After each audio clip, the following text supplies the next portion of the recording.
यानंतर बदलापूरमधील अल्पवयीन मुलीवरील लैंगिक अत्याचार प्रकरणामध्ये एक महत्त्वाची बातमी येते। आरोपी अक्षय शिंदेला आता 14 दिवसांची न्यायालयीन कोठडी सुनावण्यात आलेली आहे।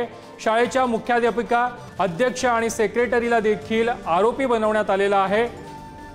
पॉस्को कायद्याअंतर्गत त्यांच्यावरती गुन्हा दाखल करण्यात आलेला होता। या अंतर्गत कलम देखील वाढवण्यात आलेली आहेत। पोलिसांकडून तिघांना फरार म्हणून घोषित देखील करण्यात आलेला आहे आणि या तिन्ही आरोपींचा शोध सुरू आहे। तर मुख्य आरोपी अक्षय शिंदेला न्यायालयीन कोठडी सुनावण्यात आली आहे।